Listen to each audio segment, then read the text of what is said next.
Everyone, we're going to start in about 5 minutes, so fill out your cards, and if you've got a question, and we'll begin in 5 minutes.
Everyone, uh, we've got a little bit of a technical issue back there, so just a couple more minutes and then we'll start. So thank you for waiting.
Okay, we're good. We're up and running now. So if everyone would take their seats, looks like we have standing room. This is a large crowd. So thank you very much for coming tonight.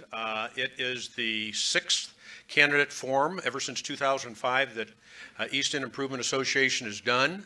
My name is Steve Swartz. I'm with East End and honored to be your narrator tonight. Has anybody not got a card to fill out a question, or does anybody have a question that they want to hand in? We are going to take a little 5-minute break after the 3rd Ward aldermen speak, and you can hand in your questions at that particular time. So with that, anybody need a card? Raise your hand if you do. Okay, we're good. Okay, thank you again for coming tonight. It looks like it's a full crowd, and that's what we were hoping to expect. Before I begin, I'd like to thank our co-sponsors, and we have RiverBender.com.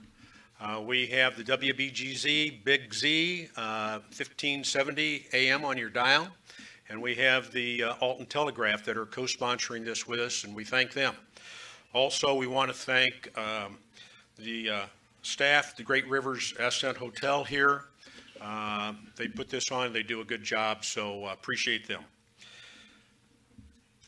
Why is East End doing this forum?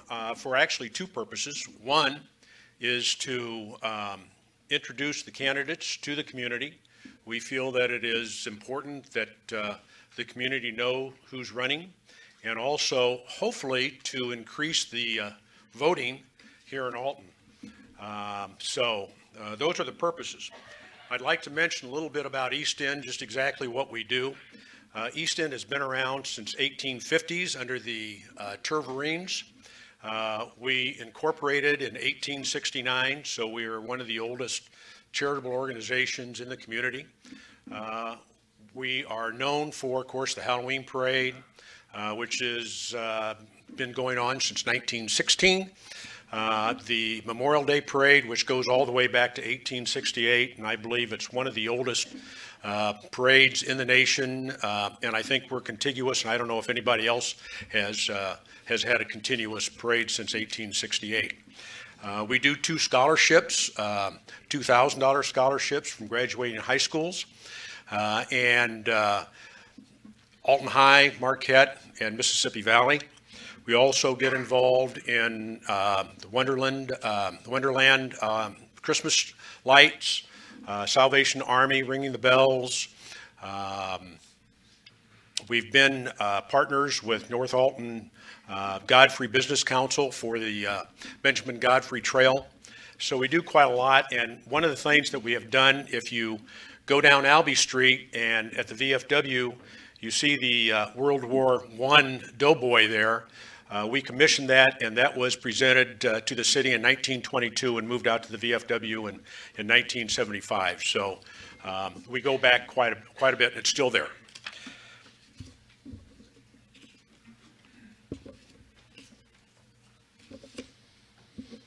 Okay. Want to talk a little bit about the questions. We are going to have questions only to the mayor, the three candidates. And those questions should be made in a general wording where all three candidates can be answer the question. We ask that you do it in general, and when we pick them up, the chances are that the same question is going to be asked about 10, 15, 20 times. We're going to vet those, and so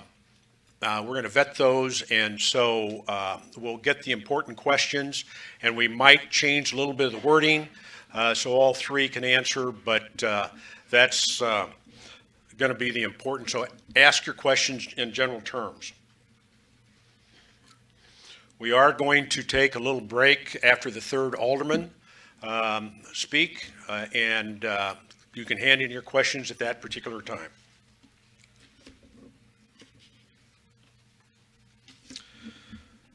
Okay, let's go over the guidelines here. First of all, the unopposed candidates. We will not have them speak. We're going to introduce them, and they can stand up if they will, and for the sake of time, we're not going to have them speak. Then we'll start with the aldermanic candidates. We will give them 3 minutes to speak. We'll call them up by ward, and they'll speak by alphabetical order. And they can speak for 3 minutes, whatever they deem important. They can talk about themselves, what they want to do, how they qualify, or the like.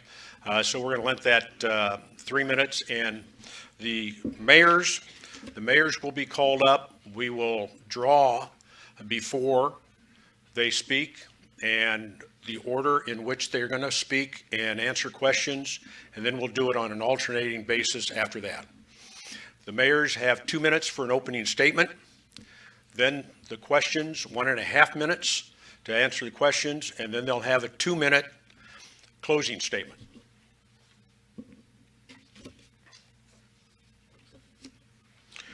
We do ask that all the candidates, if they will, please stay after the forum.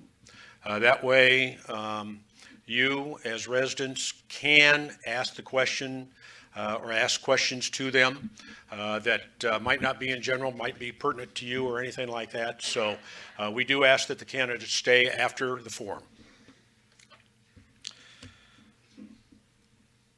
We have probably about a 19th century timing device up here. We have a red light, a yellow light, and a green light. The candidates that have been here before, they should see that. And the green light means go. The yellow light means you have 30 seconds, and the red light means stop. Now, the issue is that the person we have on the light is colorblind, so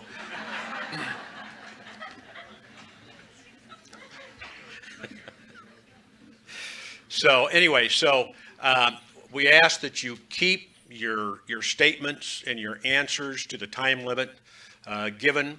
That way, it's respect for all the other candidates, time ways, and if you are in the middle of a sentence, we'll let you follow or finish that sentence, but then I don't want to get you off. So I'll breathe down your neck if you're longer than that. So please do the limits on the time. Okay. First of all, let's introduce the unopposed candidates. And so we've got Elizabeth Betsy Allen for treasurer. She'd please stand. There she is over there.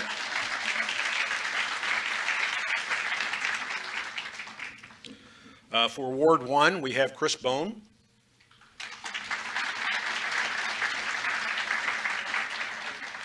And for Ward 7, we have Patricia Ford.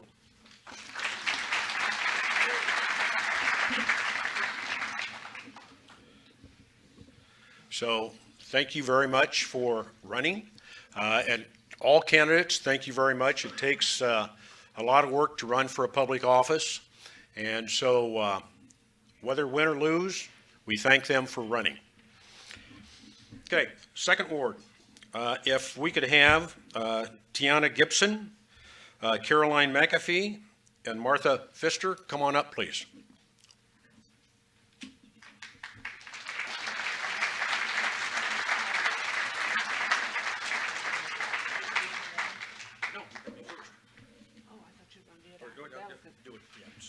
Yeah, I was going to say I need to sit down.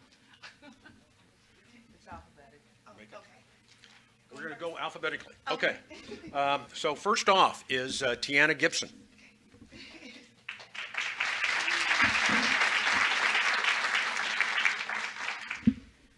Good evening, everyone. My name is Tiana Gibson, and I would like to formally announce my candidacy for Alton School Board and Second Ward Alderwoman. I'm a proud Altonian that is dedicated to serving the great people of Alton, Illinois. Access service has always been a great passion of mine. And while canvassing in Alton, I learned on my journey to possibly being selected as candidate that people of Alton are proud of the city that they come from, and they're proud of their home. I feel that as a candidate, it's extremely important to learn your constituents' concerns and needs so that you can always advocate for them in a persistent and studious manner. I have things I would absolutely love to achieve if granted the opportunity to become the voice of the Second Ward constituents. I have gathered an extensive list that includes infrastructure, beautification, community awareness, and structural programs for the elderly and for the youth. I also feel so much gratitude while currently serving on the Alton School Board. The school board members are amazing people that contribute significant dedication to a very successful and positive educational institution. Serving on the school board has allowed me to witness firsthand dedication of the educators in the Alton community. I feel very fortunate to call myself an Altonian. I sent a little information about myself and what I would like to achieve in the Second Ward out, so I have these with me, and I just want to go over a few things while my light's still green. So my motto is take the lead and be the change. And as a proud Altonian with a heart for service and passion for the people of Alton, Illinois. Ward 2, I strive to work hard and diligently listening to the voice of our neighbors, taking charge and leading with determination to ensure our community concerns and aspirations drive meaningful progress within the people. Driven by a deep passion for access service, like I said, I am committed to taking the charge and leading the way to create meaningful changes for the people in Ward 2. My agenda focuses on fostering community growth, addressing key concerns, and building a strong and safer and more connected neighborhood for everyone. And I have a list here that I just made in different categories, like improving infrastructure, which it just talks about how I want to advocate for better roads to enhance the quality of life, to increase safety, and improve air quality. And last but certainly not least, if given the opportunity, I would like to be the voice of the Second Ward constituents. Your support and vote would be very much appreciated. Thank you.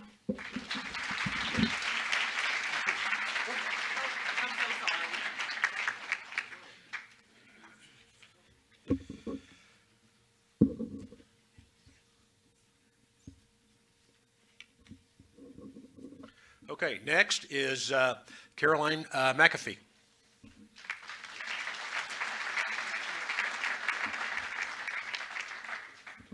Good evening, everyone.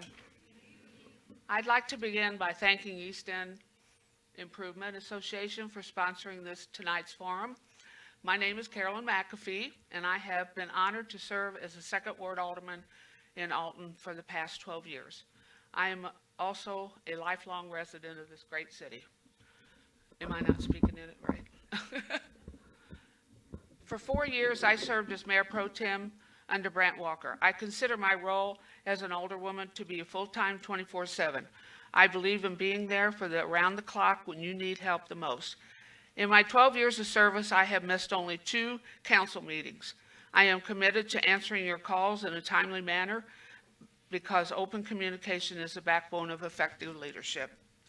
I have dedicated decades to keeping Alton beautiful as a 35-year member of Pride Beautification, and I support the maintenance and improvement of our parks through the role on the Alton Park Board Commission. I remain actively engaged with the East End Improvement Association and the North Alton Business Association with help strengthen our neighborhoods. In my professional life, I retired from Owens, Illinois, Boeing, and served as a store manager at Casual Corner, and worked as a legal secretary. Beyond my professional background, I volunteer at the First Presbyterian Church to help feed the unhoused. I lost my place. I participated in park upkeep by watering plants, weeding, and picking up trash, and contributed to the citywide litter pickups. I have also volunteered with Caravan and assisted at the clerk's office. During my time in the office, I have worked with the Alton Police Department to implement a 4-way stop sign at 20th and Albee Street, reducing accidents and improving safety. I supported key landscaping projects at Lincoln Douglas, Pysall, Broadway, and enhancing our city's beauty. I also championed the resurfacing of Industrial Drive, Madge Street, and North Henry, bringing much-needed improvements to these roadways. Additionally, through close cooperation with law enforcement, I aided in closing a drug house, making our neighborhoods safe for everyone.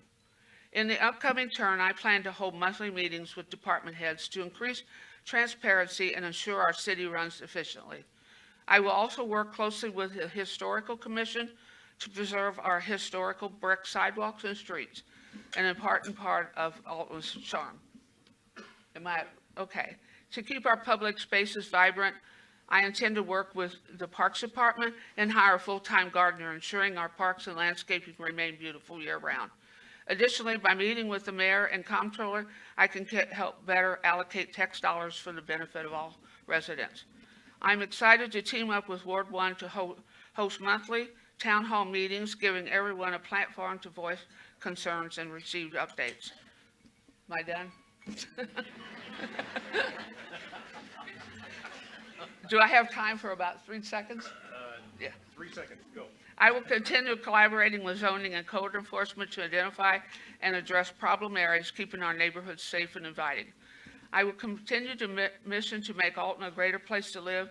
I will keep consulting with groups on revitalization efforts and remain dedicated to supporting our police and fire department to ensure public safety. I also believe in... Am I done? Okay, almost did it. They told me it was 3 minutes.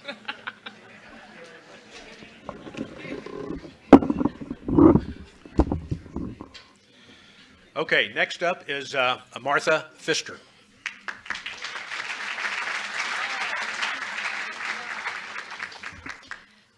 Make sure I talk in here. My name is Martha Pfister, and I'm running for Alderwoman for Alton's 2nd Ward.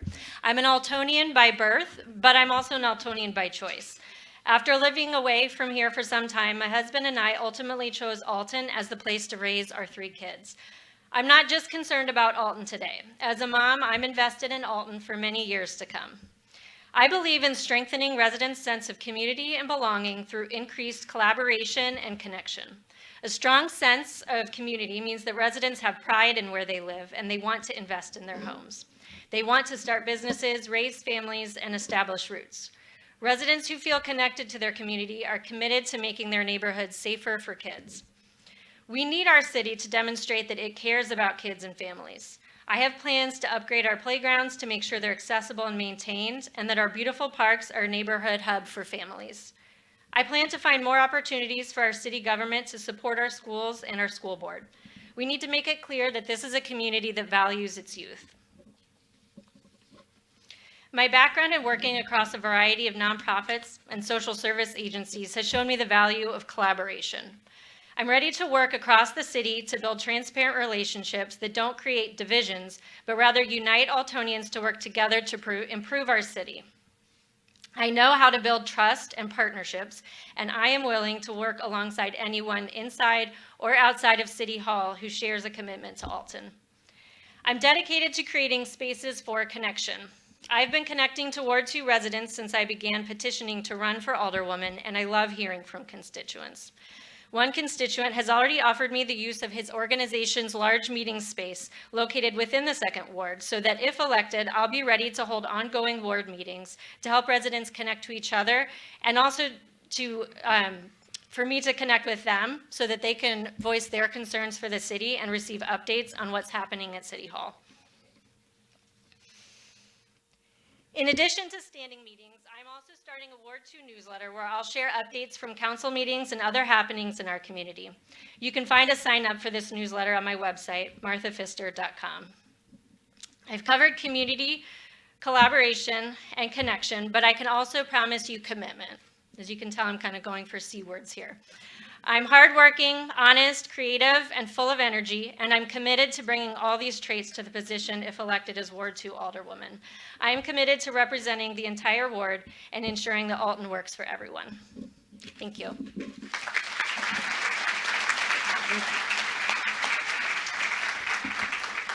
Okay, that is your 2nd ward. If I could have the 3rd ward come on up, Robert Harris and Michael Veloff. And I think Robert basically advised us that he's not going to be able to make it tonight, so you're it.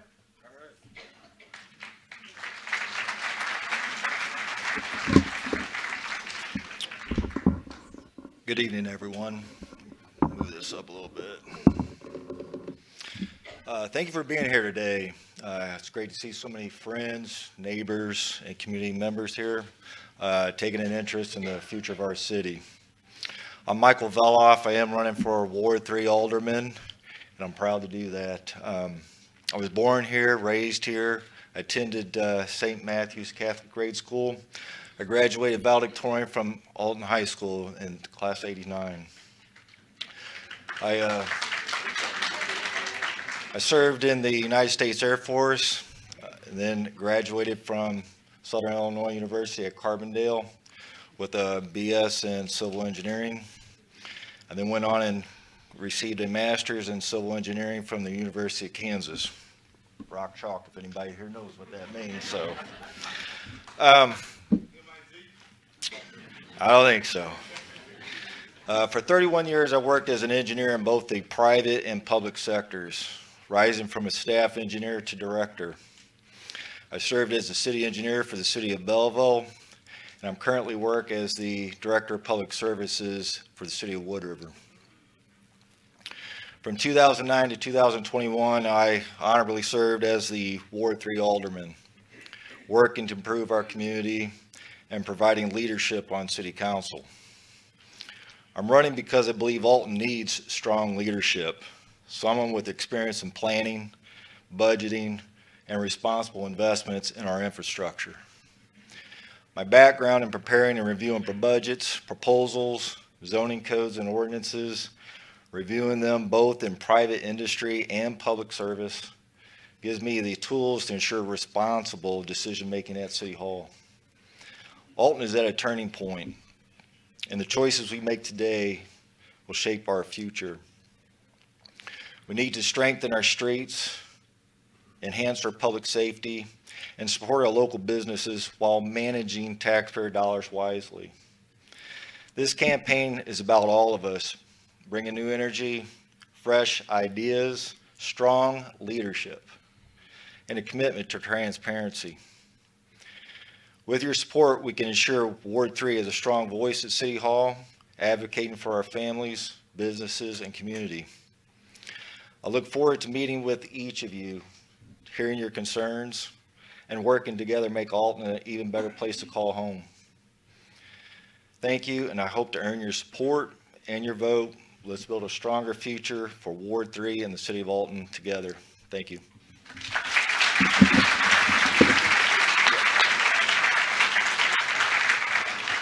I know exactly what rock chalk means. Before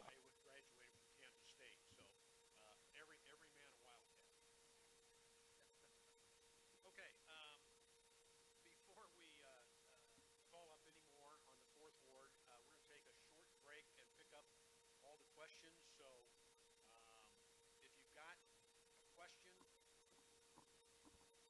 please raise your hand and we'll pick them up.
We're going to do the what? The clerks.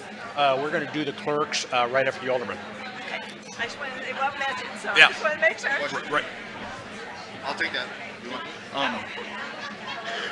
Thank you. Nobody said anything about that. About what? What about that?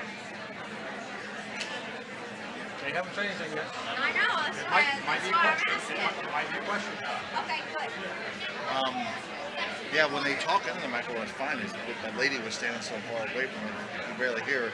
Everybody else was fine with that old lady, but even when Mike was talking, if he turned away, you couldn't hear her. Okay.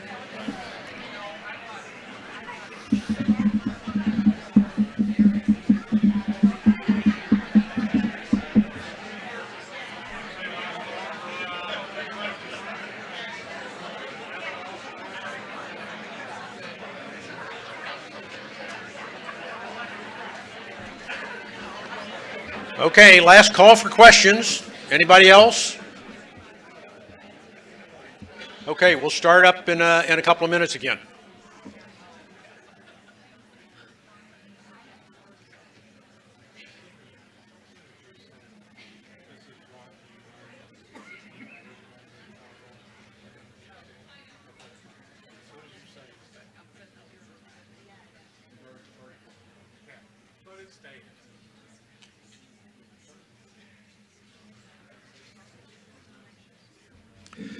Okay, we're going to start back up again, and if we could have the Fourth Ward Alderman come on up, Rosetta Brown and Rodney Smith.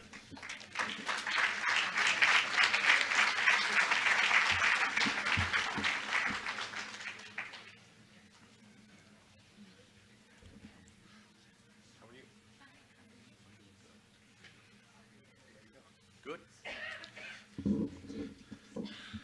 Okay, first off is Rosetta Brown.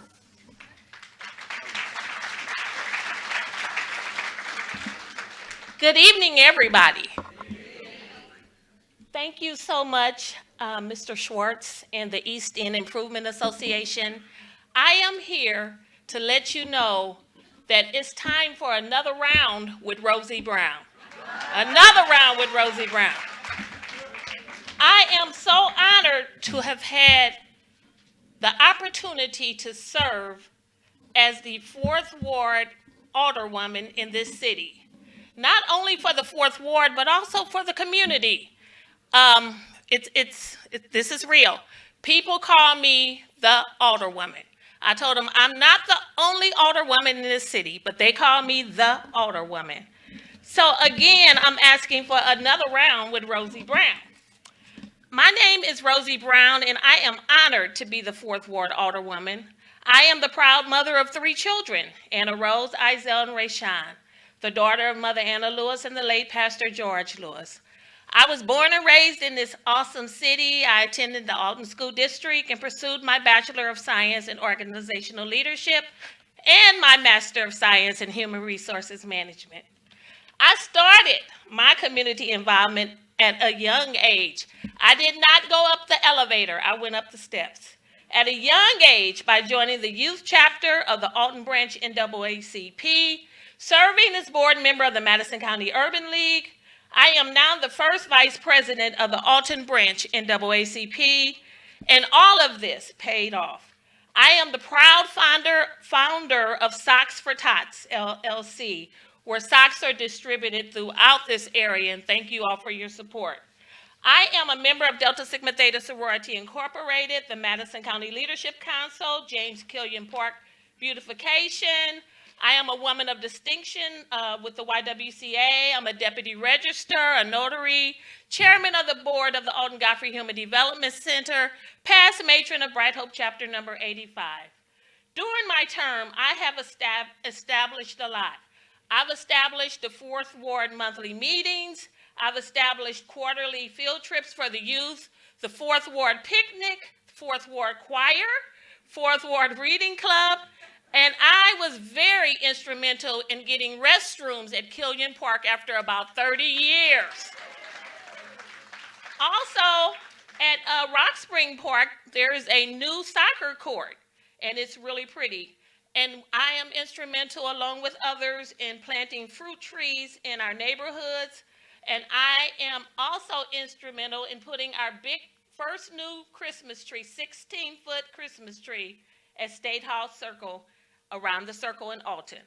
I have addressed several issues while in office, such as gun violence, toll fees, dumping, littering, vicious dogs and cats, weeds and all. Again, I am asking you, as the 4th Ward Alderwoman, to go another round with Rosie Brown. Thank you.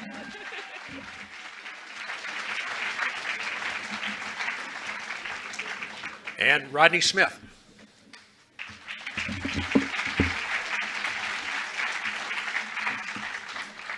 Good evening, everyone. First, I would like to thank God for giving me the strength, the courage, and the drive. I would like to thank the East End Improvement Association for giving me this platform and this opportunity. I would like to thank any past and present elected officials for their service in our city. Lastly, I would like to thank my family and my children for allowing me to take time away from them to pursue my dreams and goals. My name is Rodney Smith. I'm a candidate for the 4th Ward Alderman position in the upcoming election, April 1st. I'm a lifelong resident of Alton. I'm a father of 8 beautiful children that I'm very proud of. I know.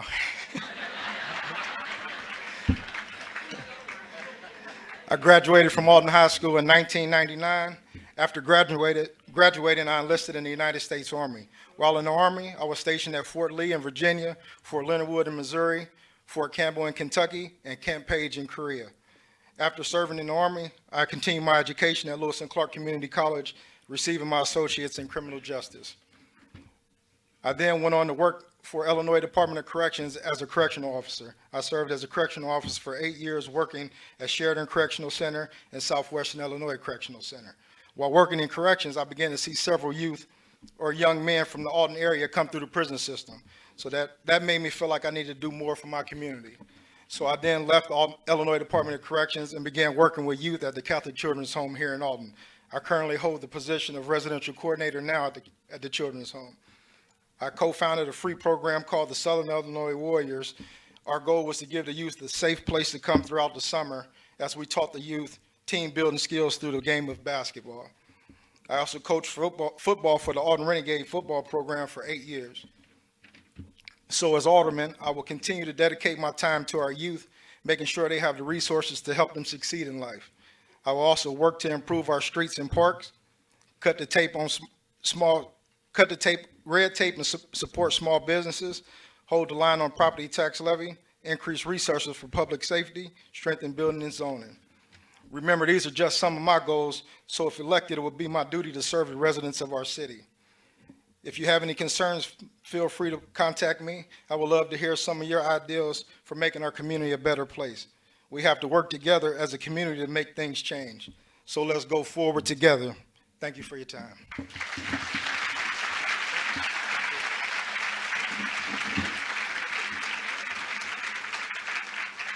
Okay, thank you, Fourth Ward Alderman. Okay, Fifth Ward, Christopher Bell and John Meehan, and I don't believe Christopher is here, so,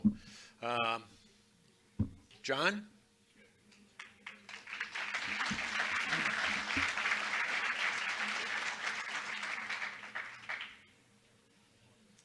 My name is John Meehan, and I have been privileged to serve, finishing out the term in the Fifth Ward of Charlie Brake, who was a great friend, and I knew him before he was alderman. I knew the alderman before him, and really a great fellow. And I was in divinity school, and they said it's always good to tell a story, so I want to tell two short stories. One, I was a young teacher, indicator, working on an art board with sixth graders, and I was drawing and everything, and I was 22 years old, and after I was all done, one of my students said to me, "Mr. Meehan, when you grow up, you should be an artist." And I bust out laughing. And who would have thought that some almost 50 years ago that I would become an alderman in the fine city of Alton, Illinois? The other story was I got a call from one of my constituents, and she asked me she wanted to have a certain project done in her block. So I went, I had time, I'm retired, I went right to her house, and I called her on the phone, and she said, "Well, where are you at?" I said, "I'm on your front porch." She said, "I'm in my house coat." I said, "It's summertime. It doesn't bother me at all." And she came out, and we took care of that situation. And I must have made a good friend, because she said, "Mr. Meehan, I have called the city more than 9 times, and I called you once, and you're here in 10 minutes on my front porch." And I must have done something good, because when I went to see the mayor's secretary one time, "Oh, Mr. Meehan," and she mentioned a name. "You have a friend with her as a constituent." I've been in Alton since 1990. I loved my house. I still live in the same house right across the street from East School, and I actually own 4 homes there, and I restored all of them when I was much younger, like 30-some years younger. I had 2 business partners, and we restored, while I was working a full-time job, 33 homes, 33 residences, and all of them win Pride Eye Awards. So I'm proud of that. And the 3 of us got together as a partnership because of the good we thought we could do by uplifting the community with better homes. One of the interesting projects I did, the street lights, the green street lights in Upper Alton, where they put the potted plants and the flags, they started to have paint failure at the bottom, and I decided to do it on a Saturday morning at 6 in the morning, and I counted there are 54 of them. I touched up all of those lampposts at the bottom. I didn't want to do it because I didn't want the city people to think maybe I was taking their job, but on my knees, and I see a yellow light. Sometimes when you're voting as an alderman, you have your own personal feeling about a thing, but you have to go with your constituents. And I love my constituents, and the most important word that I think of when I think of my constituents is neighbor. Get to know each other as neighbors. I was at a house one time, I asked a lady who lives next door, and she says, "I don't know, and I think she died." So, how about that? I got the red light right here. Thank you.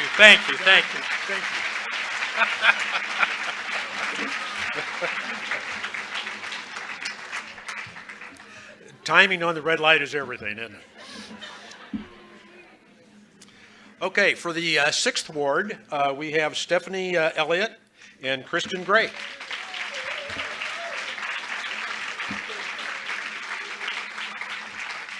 Excuse me, it's Kirsten Gray. How are you doing? Okay, Stephanie? How you doing? Where's that green light?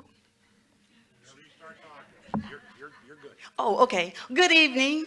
My name is Stephanie J. Elliott. I am the current 6th Ward Alderwoman for the City of Alton. I have been married to my husband, Joe, for 40 years coming this May. We have 2 sons, Jerron of New York and Jamar of Colorado. We have 3 grandchildren, Claire and Lucy of New York, and Jackson of Colorado, who is now in heaven.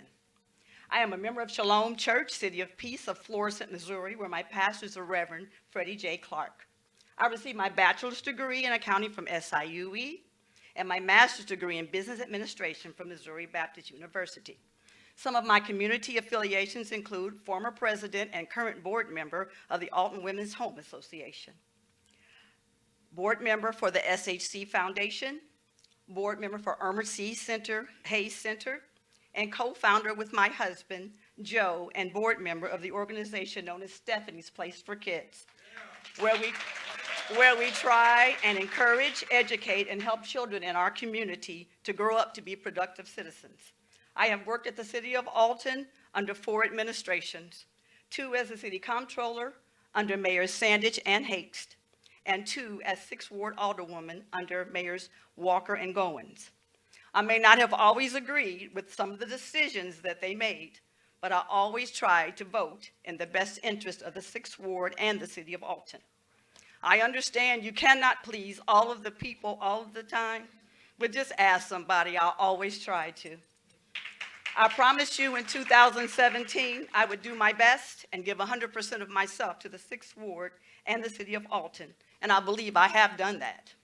My goals as an alderwoman from my original campaign in 2017 and now is to help find solutions for building a financially stable community with new businesses and housing, street and sidewalk repairs, which is always a big concern for my ward, continue to clean up our city through demolitions and condemned homes, and make inclusiveness, transparency, and cohesiveness a norm for our city.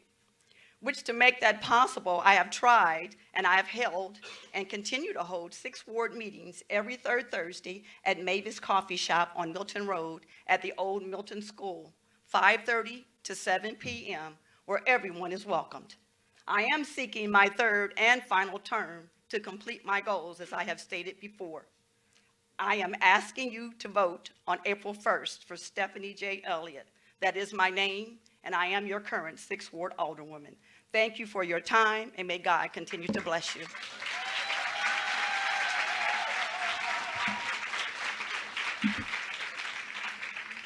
Okay, next is Kirsten Gray.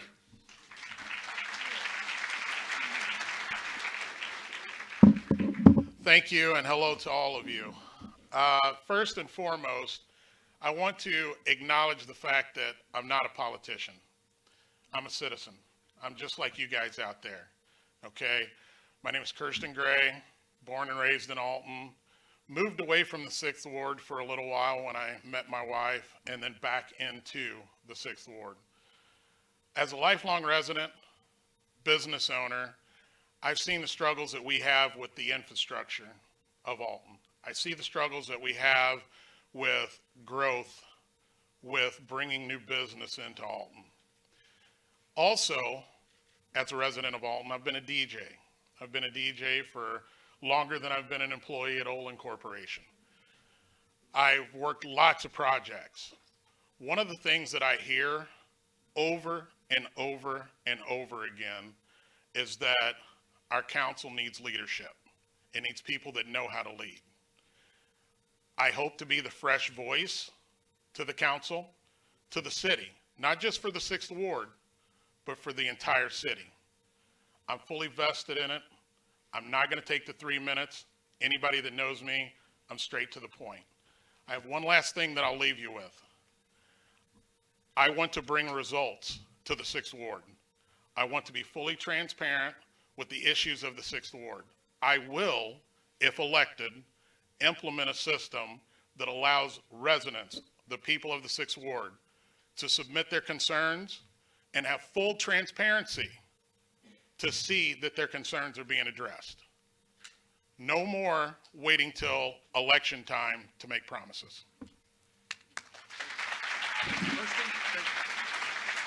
Stephanie?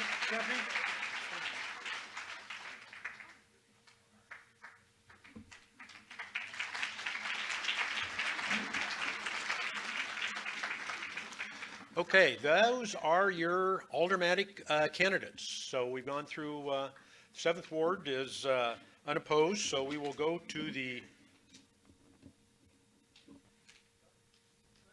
city clerks. So if we could have Cheryl Engel and Lauren Wilson come on up, please. How are you doing? Okay, Cheryl, you're up. Hello, everyone. I as well want to say thank you to the East End for hosting this forum so you can all know your candidates. I've been with the city for 29 years, nearly 30. It'll be 30 years in June. And in that time, I ironically started in the clerk's office. And then I moved to development and planning, building and zoning, comptroller's office, treasurer's office, and payroll. In those departments, I worked on several major big projects. I worked on the new construction of the new police department. I worked on the Humboldt Senior Apartment project, converting the old Humboldt School into the senior apartments. I also, in development and planning, I administered the CDBG program, Community Development Block Grant Program is what it is. And as I moved down to the comptroller's office, okay. Sorry, hope can y'all hear me now? Okay. And so I moved on down to the comptroller/treasurer's office, and I got the sewer billing back up and running, and I worked closely with the water company and made it, a seamless move into getting the sewer billing up and running for the city. And as I went over to payroll, I was basically a department of one. I was the payroll, all about payroll. So, and I feel like with all my knowledge and experience with working with all these departments, it made for a much smoother transition when I won clerk.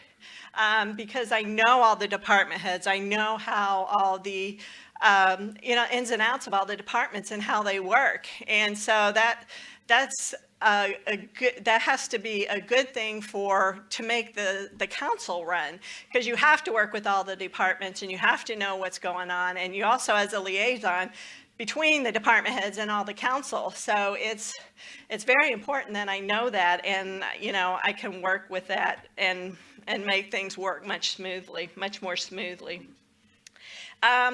There's several things that I've done as I've been clerk, and a couple are, I gotta hurry, a couple are that I've created 2 new processes with the police department and with the township general assistants to help with the homeless and disadvantaged people to get their birth certificates. Because a birth certificate, they're confidential and not anybody can get those. So we have to be very careful who we give that to. So we have a process created to help these people get their birth certificates and get their identification going. I'm at my end, so I just like to say I am your city clerk. I love being your city clerk, and there's several more things that I want to do in my second term. So I hope to have your support, and like everyone else, I'll be around, and come talk to me.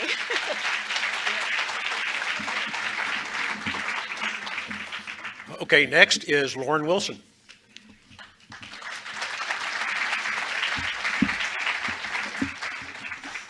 Good evening, everyone. I'd like to take a moment to thank the East End Association for hosting tonight's forum. All of you that are here listening, and those on RiverBender that are streaming, thanks for tuning in. It's truly a blessing and an honor to stand before you to introduce myself and to let you know why I'm running to be the next city clerk of Alton. My name is Lauren Wilson, and I'm proud to say that I'm the current deputy clerk with the city of Alton. I'm a 5th-generation Altonian, a Marquette graduate, and I earned a bachelor's degree from Missouri Baptist University. My husband and I are raising our 2 children in the First Ward Christian Hill neighborhood where I grew up in, and we are deeply involved in the future of this city. 4 years ago, I was approached by Cindy Slaughter, the long-term serving deputy clerk. She asked me if I'd be interested in becoming Cheryl Ingalls' deputy clerk should she win the election. I jumped at the opportunity. My husband and I got to work helping Cheryl with the campaign, knocking on doors, putting up yard signs, and gathering petition signatures. When Cheryl was elected, I was thrilled. I was eager to get started.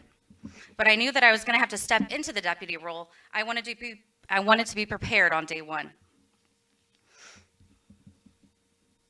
So I showed up nearly every day for weeks before my term started, training under Mary Bolds, and Cindy Slaughter, learning everything I could about the job.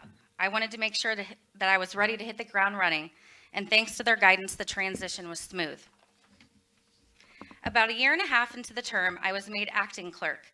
I now had to do both the deputy job and the city clerk's job. There was no backup plan, no one to take over, just me. It was stressful, but I took it as an opportunity to grow, and it was my responsibility to ensure that the clerk's office continued to serve our community without interruption. I was determined that the mayor, aldermen, department heads, and taxpayers wouldn't see the clerk's office as anything less than an asset to our city. Over these years, I've worked very hard to teach myself every aspect of the clerk's job, from managing and preserving records, preparing meetings, overseeing elections, and ensuring transparency and accessibility within the city government. And I hope that in doing so, I've earned your trust and respect. My time in the clerk's office has been incredible because I found a job that I truly love and excel at. I loved being the city clerk. I love the work that I do, the relationships that I've built. Oh, where am I at here? In the light. I love that I have helped the community get into their local government. I love being a public servant in my hometown. That's why I'm asking for your vote on April 1st. I want to continue doing the work that I feel I was meant to do. As a public servant, I work for you. I am accountable to you, the people of Alton. I would like our other candidates to keep that in mind as well. I invite you to visit my website at wilsonforclerk.com and check out my Facebook page where we've been working hard and having fun along the way. Thank you for your support, and I look forward to answering any questions you have after the forum. God bless. Thank you.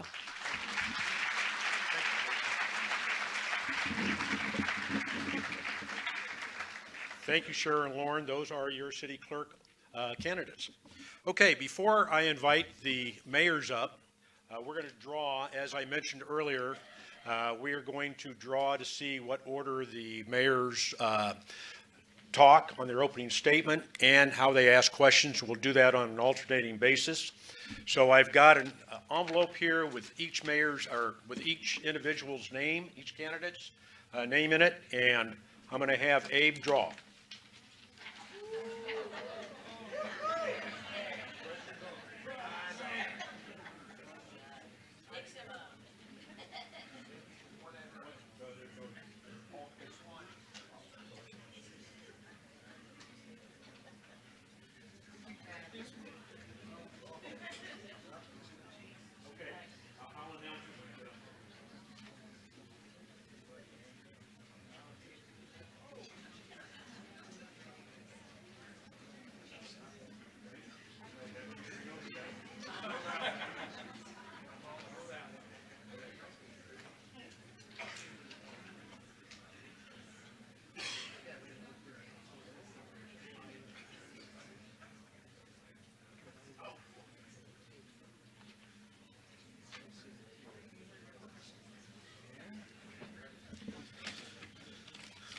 Okay, this is going to be really good, I think, because this is the first time that I can remember that all three candidates have had city experience. We've got Mayor David Goines, prior Mayor Brant Walker, and Alderman Ray Strable. So it'll be interesting. So the order that we have is first, Brant Walker, second, Ray Strable, and third, David Goines. So if I could have all candidates come up, please.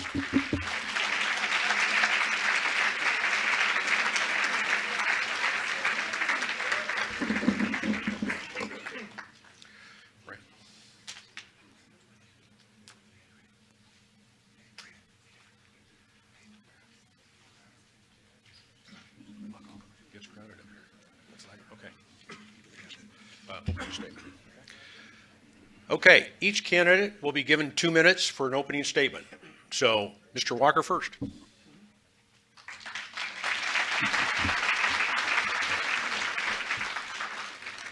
Good evening. First of all, I'd like to thank the East End Improvement Association organization for tonight's forum and for the opportunity to speak about how we should move Alton forward. I've also been a member, if I paid my dues this year, I'm not sure, of this organization for almost 25 years. Before I get started, I am also an Altonian by choice. I've been an Altonian now for about 30 years. My daughter was born and raised here and just purchased a home in Christian Hills. So I am heavily invested. I have also run 2 businesses in this community, a small real estate company and also an employment agency, which I've successfully operated since 1999. And I was fortunate enough and honored enough to be your mayor for 8 years. So you can imagine, since leaving office 4 years ago, it has been incredibly difficult to watch our city stagnate under the weight of failed leadership and special interest. Crime and gun violence have risen, property taxes have increased, our streets and parks have been neglected, and economic development has all but disappeared in our community. We can do better. We must do better. We have done better. And that's why I'm here tonight as a candidate to be your mayor once again. During my time in office, we balanced the budget each year, froze the property tax levy, implemented community policing policies, and secured millions of dollars in extra grant funds to improve our streets and our parks. Our economic development policies included a retention program cited by Illinois Department of Commerce as a regional model that helped foster more than $116 million in private investment in our community. Through our home ownership program, we were able to assist 189 families with down payments and closing costs to realize the dream of home ownership in our community, which I think is incredible as we face a turning point in our town. We also implemented a landlord licensing and crime-free housing program. Thank you. And that was to use, primarily to use landlords and hold them accountable for bad property management, which brings down our property values and tears down our neighborhoods. Thank you.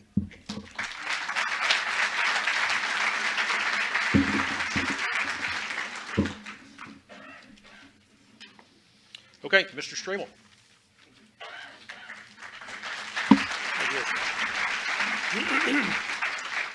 Good evening. I want to thank the East End for hosting tonight, Mr. Schwartz for moderating, and all of you that are here or watching from home. My name is Ray Strabel. I'm a third-generation Altonian. I'm your sitting alderman, and I'm also a small business owner who focuses my energy on preserving historical homes throughout our city. I'm running for mayor because I firmly believe that we're at a crucial point in our city where we must elect a visionary leader, and I am that candidate. In the city, we've dealt with major setbacks in the last 12 years. Our poverty rate's at 24.5%. Our crime index rate is twice that, the U.S. average. And in 2023, the U.S. Census estimated that our population has dropped 10%. As your mayor, I will strengthen my efforts in council as I approach infrastructure. I sourced funds and I won passage to create a comprehensive road management plan for our city. For fiscal responsibility, I successfully, with the help of council, blocked Mayor Gowen's attempt to raise property taxes the first year. Third, of quality of life, when I was made aware that American Water in the city of Alton had sold a division of their organization to a private equity firm, and that private equity firm wanted to relocate to either Troy, Illinois or Clayton, Missouri, I stepped in and showed several sites. And because of that, in my effort, 150 jobs were saved in the city of Alton. I want to be clear why I'm running for mayor. I'm not interested in trying to gain power, trying to get a pension, or trying to get payroll. My motivation is my dedication and passion to the success of the city. And that's why I'm the right candidate to be the next mayor for Alton. Thank you.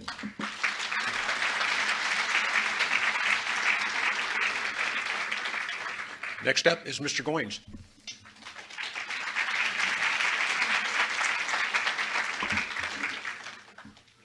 Well, this is interesting. Okay. Yeah. Good evening, everyone.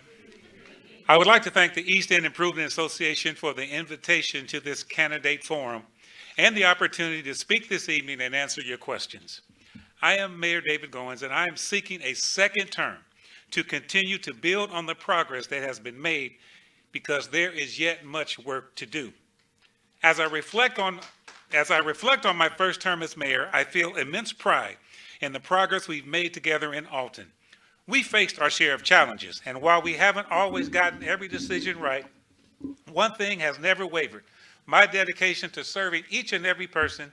I've made it my mission to be present, accessible, and attentive to your needs, working hard to address your concerns and turn your feedback into action. I am profoundly grateful for the opportunity to serve this community, and I'm energized by the progress we have made together. Oh, fingers are dry. When I took office, I inherited a $3.8 million deficit. Our bank reconciliations were behind 2.5 years. Since being in office, we have been able to turn that $3.8 million deficit into a $7.7 million surplus based upon our most recent audit, and have brought the bank reconciliations up to date since 2022.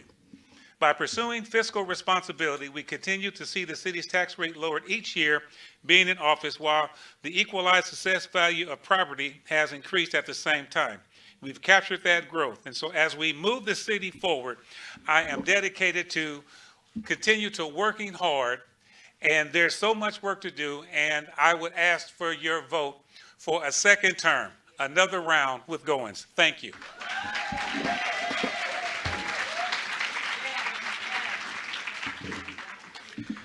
Okay, if I could ask that you hold your applause until the end of all the speakers at the end of their speech or asking us questions. That way it will save a little bit of time. So, again, we've got 6 questions that came through. Remind everyone that we take the questions. There were several, or out of the questions, they appear to be the most popular ones, mostly asked by you, the audience. And we do change a little bit of the wording to make sure that all the candidates can answer them. So the first question, and Mr. Strabel will be the first one in order, is Alton has a high percentage of rental properties as compared to surrounding communities. With that in mind, what do you propose as mayor to do to help increase owner-occupied homeownership?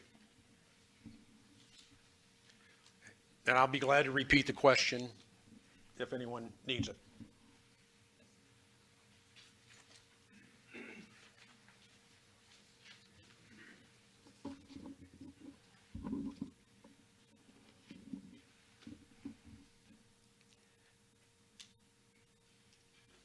I'm in complete agreement that we have far too much rental property, but I'm in a larger agreement that we do not have the quality of life that's provided to our renters. My concentration would be solely on a housing policy, a comprehensive housing policy. And with that being said, I would separate the code enforcement department from the development and planning department. And it really comes down to adherence of a relationship between a landlord and what he's providing as a quality of life, and that of the tenant and their responsibility of keeping up that property. And an adherence to code by a landlord, if he becomes non-compliant, I will, through a homeowner's policy, will enforce restrictions and fees and pretty much demand compliancy. And that's where the center of my effort will be. Thank you.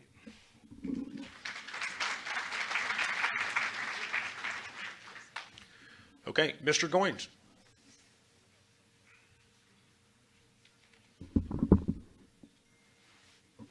Yes, in regards to our housing, yes, we are looking at a very, very strong and problem with the fact that we have so many rental housing. Now, since I've been in office, we have been able to demolish about 180 dilapidated structures since 2021, and we have other blighted properties. And through our rigorous code enforcement, we have employed various administrative and legal strategies to compel code compliance and not simply the issuance of citations. In regards to building up our housing, we're looking for infill housing development. Continue efforts to partner with various development entities to construct new housing and renovate the existing housing stock. We want to continue the allocation of community development block grant funding for improvement to owner-occupied dwellings, and we also support growth through annexation. The annexation in unincorporated areas will allow future residential development. Additionally, annexation could also include the absorption of existing subdivisions to further expand the tax base. So we will continue to seek and validate certain assumptions about the current market. And also, we are in the process of updating our comprehensive plan, and that comprehensive plan will give us a lot of answers in regards to our housing market strategy going forward for the city of Alton. Thank you.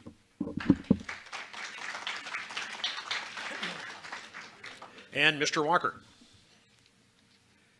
Thank you. Real quickly, I just would like to point out that they said they didn't raise our property taxes. Look at their voting record. They've raised our property taxes twice in the last 4 years, 1% in this last budget that just came up. He announced that he voted for it. Our property taxes went up twice.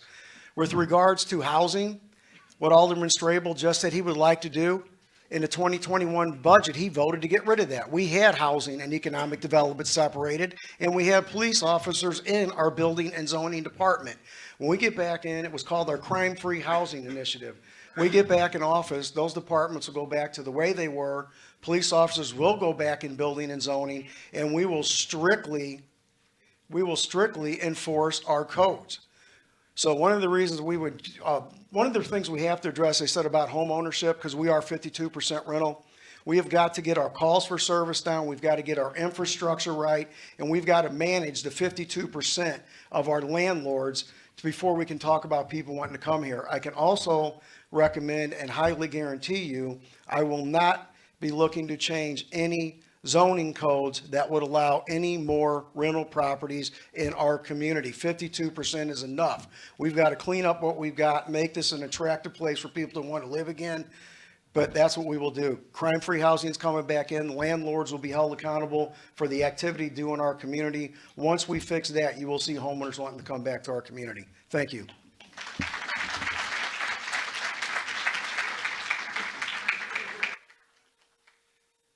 Okay, the next question has to do with crime.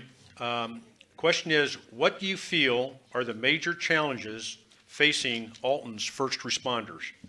And Mr. Goins will speak first.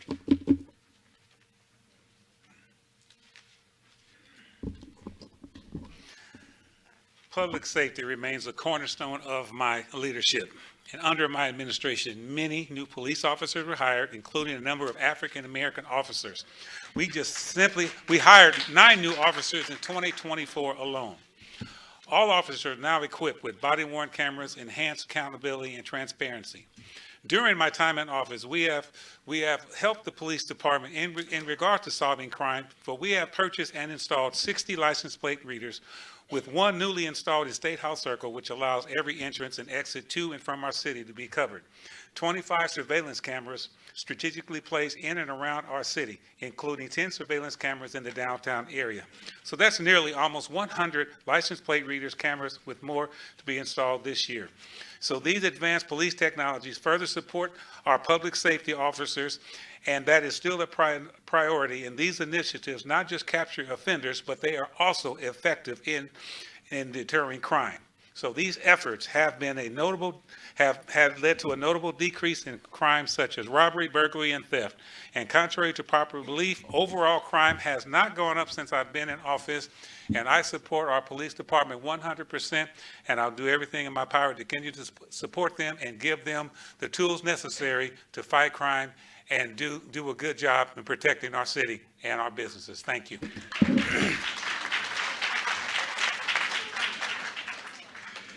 Again, please hold your applause until after the candidate's speaking. Thank you. Okay, Mr. Walker.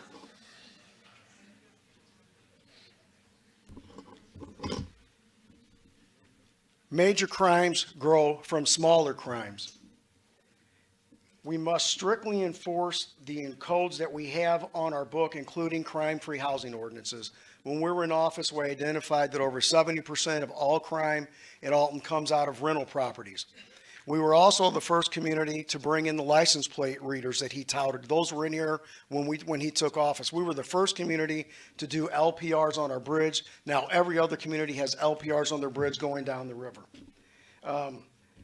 We must reinstitute or actually work with our police department to continue community policing, to build bonds between our police department and our neighbors so they gain trust with us. And we will ensure that our police department has the resources and the manpower to do what they can do. We can no longer just stand by when we see shootings in our neighborhood, which is very sensitive to me because I've had 4 shootings in my front yard in the last 18 months on State Street. So we cannot idly stand by and be reactive. We've got to get back into crime-free housing. We've got to use the LPRs. We've got to do things that will help stop crime before it happens, including, which our police officers are good at, is community policing, because we cannot continue to have these type of violent crimes and shootings in our community. Thank you.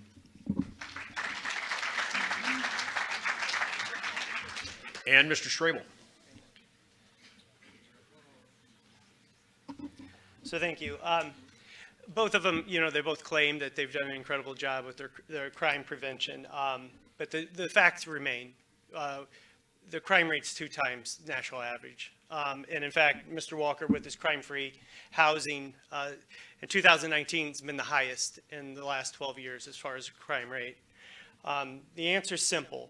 We need to fund our police officers. And when I say that, the truth of it is this. It's a matter of getting police officers to come to Alton to work. This is not an easy city to manage from a police officer standpoint. So when I talk about funding, I'm talking about motivating officers to be here. And that comes through support through the leadership of our city, and that is the mayor. And with that also being said, I'm part of a group in my ward, a community group. If I'm elected mayor, if I'm fortunate enough, I'm going to bring back a public safety commission, and it's going to be headed with people in our community, professionals that understand it and those that understand the culture. And that way we can make long-term policies that instead of us being reactive, we'll be proactive and prevent crime. That's the true solution to our problem. Thank you.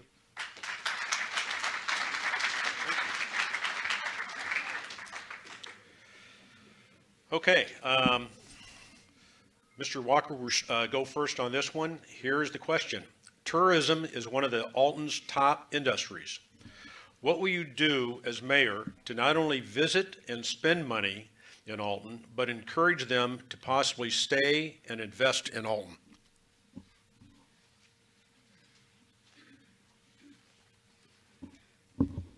Well, a big portion too. I'd also like to point out that he pointed to 2019. Everybody seems to forget that we had COVID, which shut down our court systems and our jail systems for a while during that year, where we couldn't even arrest people. So that also closed down our crime-free housing for almost 2.5 years, and then they eliminated it. To get people to come to Alton, it's a lot about perception, and it goes along with economic development. And perception and changing traffic patterns comes in many ways. During my time in office, we were blessed to be given a lot of awards. We won Small Business Revolution. We were recognized by Forbes magazine as one of the top places to live in Illinois, Travel Channel, top 50 charming cities, AARP, top 10 places in the U.S. Netflix even came in Christmas and actually decorated our downtown. When we were in office before COVID, we also had a record number of business licenses issued. So the key is we're going to go back to what we were doing. We're going to get more businesses coming in. The $116 million of investment was through tourism. We were the ones that got the boat here and got them to stay in our hotels. We were in negotiation with Viking Cruise Lines while they were in the Jones Act before they could come here to make a deal not to dock in St. Louis, but to dock here. So we were doing tons of work to bring people to our community. We had 3 new hotels open while I was in office. We had the River Dragons, the Cougars, which is a small league baseball team, the Cougars, a semi-pro football team, movie theaters. We did a lot of family fun things, splash pads. We will go back to that again. Thank you.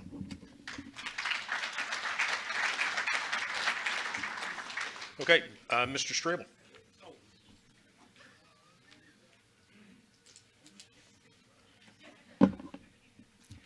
So tourism, and that's one of our biggest problems in this city. And it's downtown is absolutely not safe, and that is the honest truth. And this instituted by Mr. Walker during the pandemic. And you know, and I understand that you can't control other people, and I don't hold him responsible for that. But I do hold him responsible for is not revoking a business license during the pandemic. And because he didn't do that, that lawlessness was allowed to stay in our community, and Mayor Goins has not taken the hard stance and enforced law downtown. No one's going to come and hang out downtown when Grafton is so much more peaceful. Also, the amphitheater has lacked any identity. We need to establish an identity for the amphitheater, bring in professionals, and actually set up a true venue so that we can come and visit and enjoy our amphitheater on a regular basis rather than it being vacant. That's what I'll do as a mayor. Thank you. Okay, Mr. Goins. As we have transitioned from our city from industrial to the fact of being more self-service along with tourism, there are several things we've done. We've just signed a 3-year contract with the F1 Powerboat Racing to bring powerboat racing back to the riverfront. We're studying about downtown. We just received a grant to do traffic calming measures so that we can make downtown more walkable and safer for people to cross the street and walk on the roads.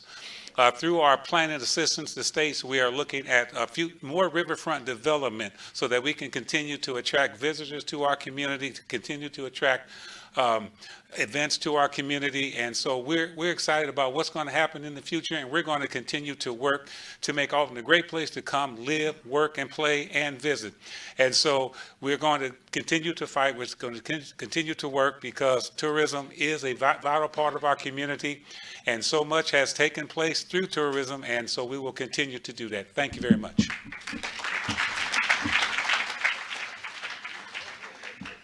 Okay, next question, we'll lead off with Mr. Strable, and this is a two-part question, so I think we're going to extend the answer to 2 minutes if we can.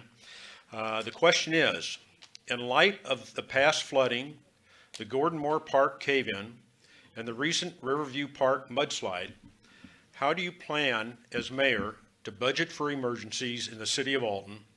And the second part is, how do you plan to restore confidence in the public to utilize Gordon Moore Park again?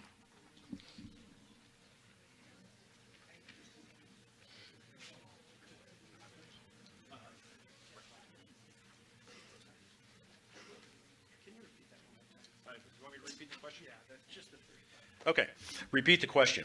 In light of the past flooding, the Gordon Moore Park cave-in, and the recent Riverview Park mudslide, how do you plan as mayor to budget for emergencies in the city of Alton? And the second part is, how do you plan to restore confidence in the public to utilize Gordon Moore Park again?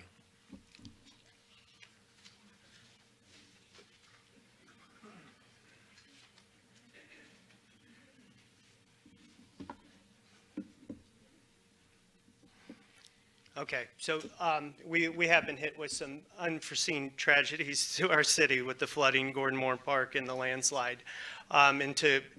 This is a good, because what I would do as a mayor is I would partner with my treasurer, and the first thing we would do is figure out a better way that we can invest our money. The second thing that I'm going to do is I'm going to create a finance committee, which we have not had a finance committee in the city of Alton since 1998. So this is a matter of truly examining our books. For instance, as a council member, I will get a bill list of 300 line item expenses a day, maybe the day of, and it will be for me to approve. I'm going to slow it down, create a process to the way we spend money, and that way we will be more efficient and use your taxpayer correctly. As far as confidence in Gordon Moore, and I understand, you know, I've been in the environmental field, I had a career in it, and I understand it takes quite a long time before the government will be done with it. However, I think it is of the utmost importance that we bring in outside legal to assume and assess the loss of revenue that has occurred, that concrete and that isn't tangible, such as confidence in Gordon Moore. And therefore, when we come to a total, we will also incorporate Frontier Mineral and as responsible for building back confidence and marketing it so that we can all feel comfortable to use it again. Thank you.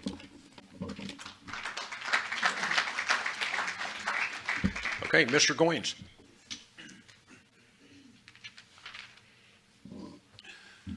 The sinkhole was a very terrible event. And while there is no overnight fix, we are diligently progressing towards a solution to address the sinkhole, working with New Frontier Materials to identify what caused the sinkhole underground and stabilize that area, and then repair the sinkhole above ground. Our first priority was the safety of our residents, and fortunately, no one got hurt. And the safe opening of our park once again, and our park is open.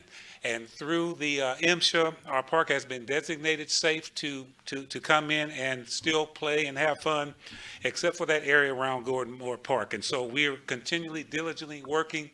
I'm hoping to have a report by the end of February, 1st of March, from New Frontier Materials on how they are going to fix this mudslide. Fix this sinkhole along with the restoration of the ground that fell in. And as far as the mudslide is concerned, that event happened. That's an occurrence when you have things on the bluff with weather related, and things are going to happen.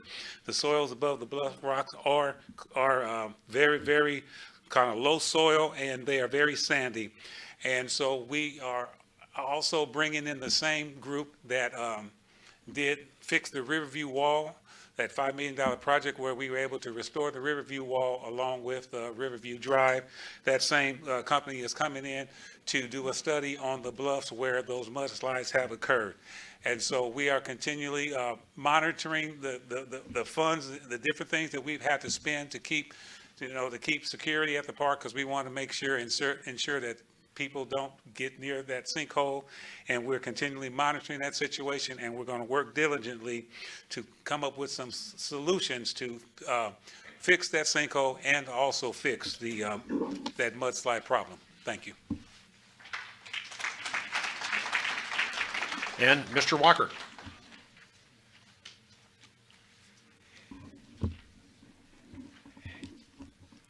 If I could just try to respond to Mr. Strabel's personal attack he tried to put out there, that is the lowest form of politics. He must truly be embarrassed of his own voting record for everything that he says he's going to do. My question is, why haven't you done it? You've been in office for 4 years. Why haven't you done it? If you can't be a good alderman, how can you be a good mayor? Now, with regards to the floods, I think you couldn't ask for a better administration, and I see my Public Works Director, which I'll give him kudos, Mr. Bob Barnhart. He beat 10 floods with our Public Works Department. In 2015, we had Summit Street fall off the bluff. We put it back on. In 2019, we beat the highest crest. We would have beat 93 if we'd have been in office with the way we were set up. We beat the highest crest and the longest enduring flood, and Riverview fell off the bluff. Before we left office, we had that prepared. Due to a lack of transition by the current administration, they almost lost that and didn't get Riverview put back on. So we are the group that knows how to fight floods. We're 10 for 10. So we'll beat the floods. How many floods do we have to beat? 10, 20, 30? We beat floods. Mudslides, we've had them. We've had complete streets fall off. We have not only talked about what we can do, we've been there, we've done it, we've walked the walk, we succeed, we don't fail on floods. We beat them all. And the other question was the sinkhole at Gordon Moore. First of all, I can tell you wouldn't let the public relations firm or the entity of the company that was responsible for the collapse handle the messaging and the response to the collapse. I can tell you when we get back into office, that company will be held accountable and should have been held accountable to do the required fix to the damage that they caused due to the mining. and make all the parties at Gordmore whole, financially whole out there. So I think the city should have taken the lead on the response and should have been there day to day. I would not have had a private closed meeting.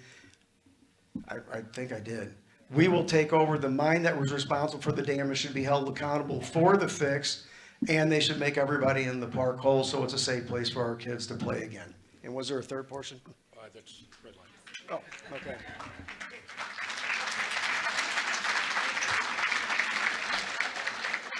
Okay, again, please hold your comments and applause until the very end, if you would, please. Okay, next question, and Mr. Goins is going to be the first one to answer this. With homelessness increasing regionally, what steps will you take as mayor to provide short-term relief and long-term solutions to address the causes of homelessness?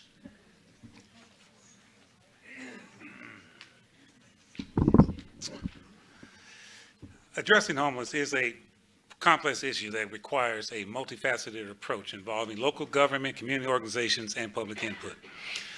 Through the vision of Chief Ford, the Police Department launched the RISE Restorative Intervention Support Efforts Program and collaborated with Sacred Spaces of Care.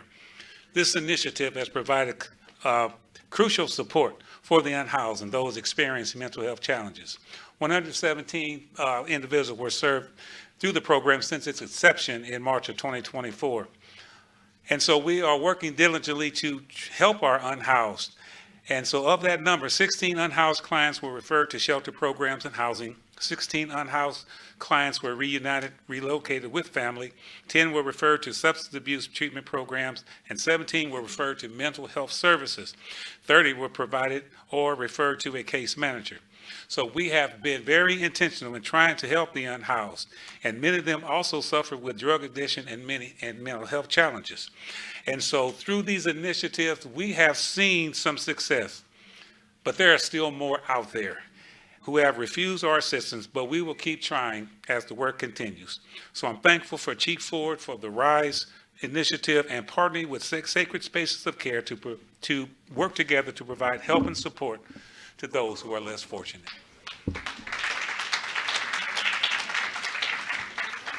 Okay, Mr. Walker.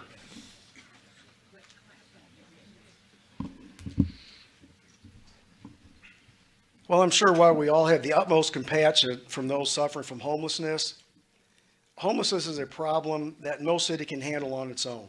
It's a problem that needs to take consideration of all stakeholders, including homeowners, residents, and business owners. Currently, the city does not have the resources necessary to solve this problem without a major increase in taxes, which I oppose. This is an issue that requires response both from the state and the federal level. It must stop being left to individual communities to handle because we simply don't have the resources to handle a situation like this. We need a mayor that's going to work with our state, federal, and elected officials on real solutions to homelessness, including securing resources for mental illness, substance abuse, and housing.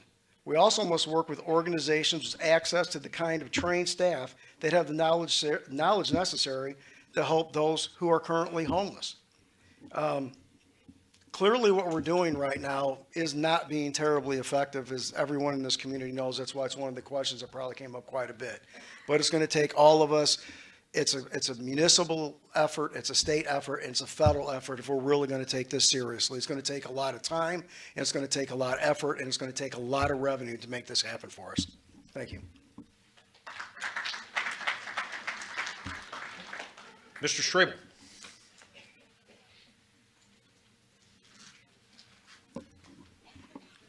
So I championed the camping ban ordinance in the city, and it did win passage. And I did it for a couple reasons. First of all, for the public safety aspect of it, of camping in parks and such. But the other reason I did it was because it actually gave our first responders an avenue to engage our unhoused population. And so that was the first step. And the second step is to provide resources so that when they do make that engagement and they figure out the physical and mental state of the homeless person, and the next step would be, where is your family? Because that's truly the next step. because I've experienced, and I'm sure we've all experienced, a loved one or a friend that had a drug or a mental issue or a combination of it. And the difference is we have family. So our first responders have done a tremendous job with the resources they have. And as Mayor Goen said, Sacred Space is stepping up in this partnership. So this is in its infancy, and this is definitely in the right direction. But this is a city that does not have the resources to handle any more homeless people. We should not be offering a welcome mat. I've had many conversations with the Salvation Army about a regional approach to homelessness being at a Madison County. And they've taken the lead, and they've actually have tried to find a spot more regionally located in Madison County. There is no solution, but we all can work together and definitely move the homelessness into the right place. Thanks.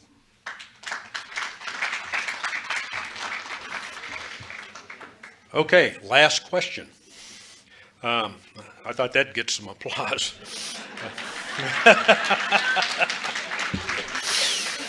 Okay, and Mr. Strabel will be the first to answer this. Last question is, what is or are the biggest issue or issues facing Alton?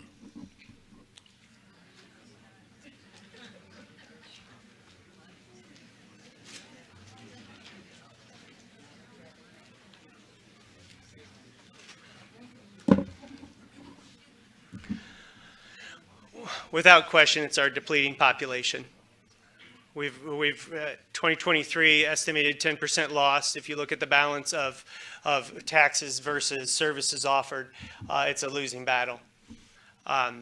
So this is a city that really needs to take a look at itself and move forward with a vision of how we can make this a destination.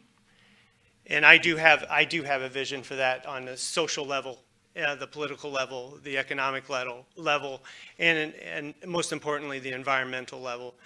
And being so short on time, I will say the environmental would be the quality of life.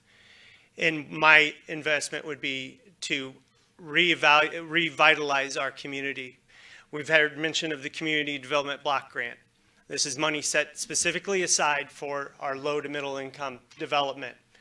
Mayor Goins wanted to use the money to build locker rooms out at Gordon Moore. Madison County manages it.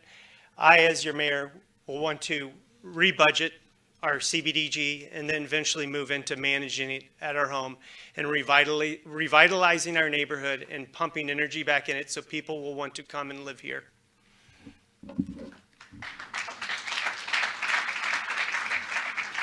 Okay, Mr. Goins?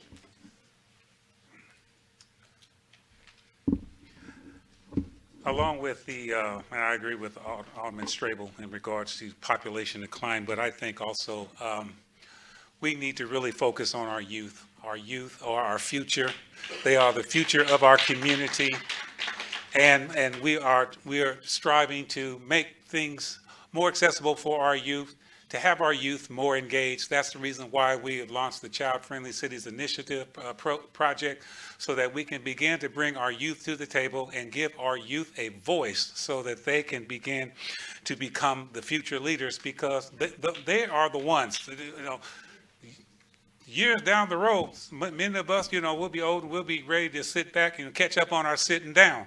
And so we want to make sure that we empower our youth so they can become the future leaders of our community. And so through initiative, working through Child Friendly Cities Initiative, and then working with various civic organizations and not-for-profits, we want to continue to help work and bring our youth to the forefront so they can become the leaders of our future. Thank you.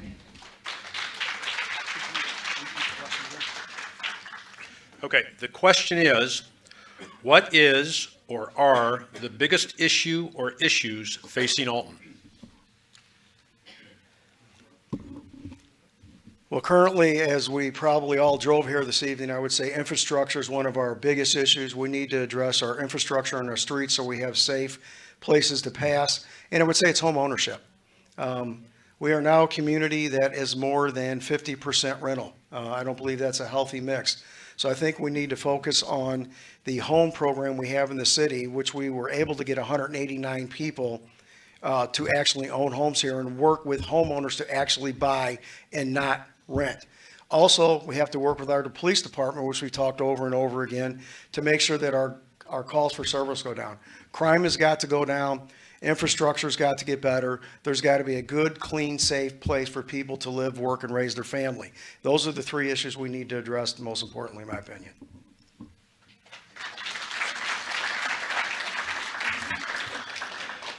Okay, time for closing statements. Mr. Goins will start off.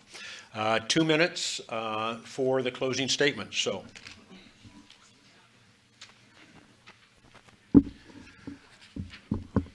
Thanks again for everybody coming out. This is kind of like my first time doing this because last time we were in a pandemic, and so it's good to see so many people out, so many people concerned.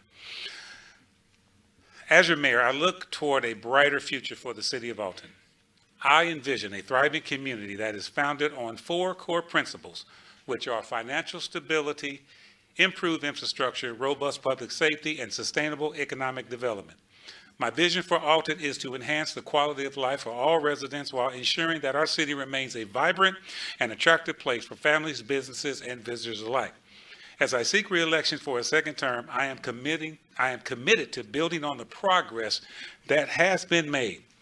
Yes, we've accomplished much, yet there is still much work to do. And I am committed to continuing to strive for excellence in building our community that meets the needs of all of its citizens. Thank you. Okay, Mr. Walker.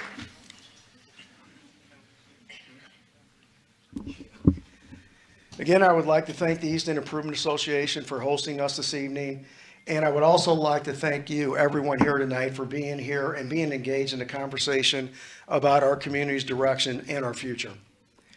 Our streets speak with great history and great architecture. We're a community that has rallied to beat historic floods and a worldwide pandemic. There is nothing we are not capable when we work together. There's nothing we can't overcome when we're one community. This election offers us an important choice. One between stagnation of the last 4 years or progress that lifts up every citizen in Alton. We cannot afford 4 more years of the same failed agendas that have resulted in increased crime, rising property taxes, crumbling streets, and declining economic opportunities. As your mayor, I will freeze your property tax to help homeowners, encourage business development, increase resources for public safety to keep our community safe, invest in our parks and streets to make Alton an attractive and livable, and strengthen code enforcement to hold landlords accountable and protect our property values. As about ready to get the yellow light. As I come to a close here, I would like to urge you to visit my website, Brent Walker for Mayor, for more information. And I ask for your vote so that we can build a stronger, safer, more prosperous city for every citizen. And the other thing I would like to ask you, please vote. Our last election, we only had a little over 3,000 people vote out of 17,000 registered voters. Please, please exercise your right to vote, especially for me. Thank you very much. Good night. And Mr. Strable, please.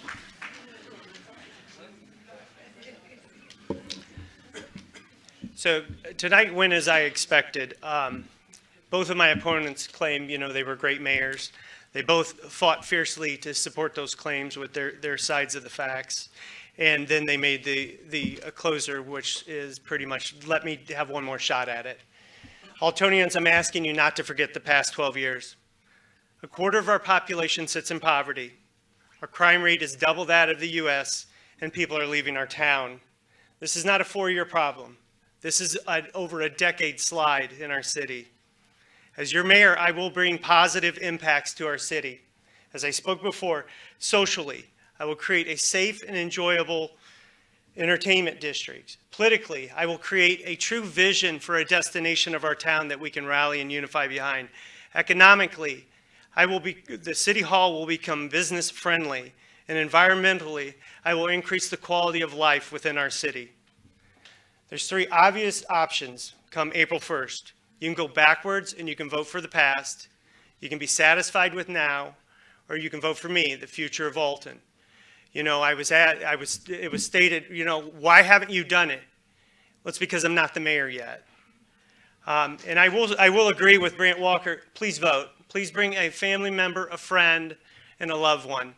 This is too crucial of a period of time for the city of Alton to sit at home on April 1st. Thank you and good night.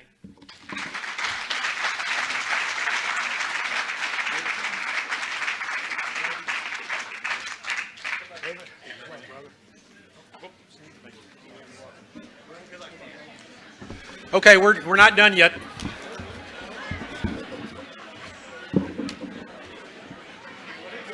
Oh, no, we're done. We're done. Thank you.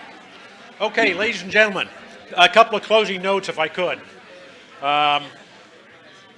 First of all, I want to thank all of you for coming, and I want to thank all the candidates, and good luck to all of them.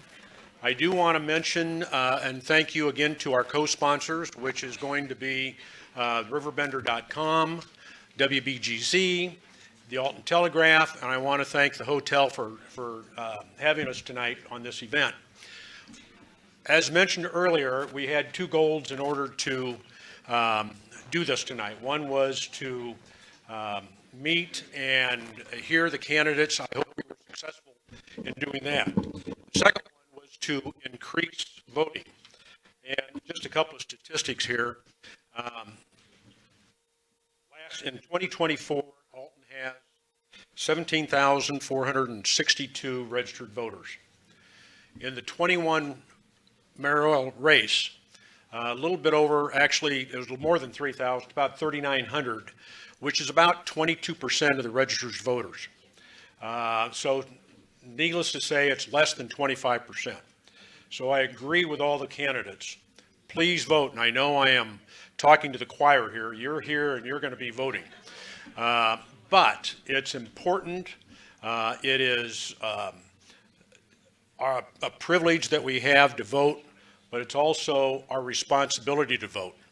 And these candidates tonight, you can get a hold of them. You're not going to get a call from the president. You're not going to get a call from the senator, representatives, but you can call your representatives here in the city. I know I've been doing it for 20 years. So please vote. Please refer people. Bring somebody and vote, vote, vote, vote. Also, I want to mention a few important dates, if I can.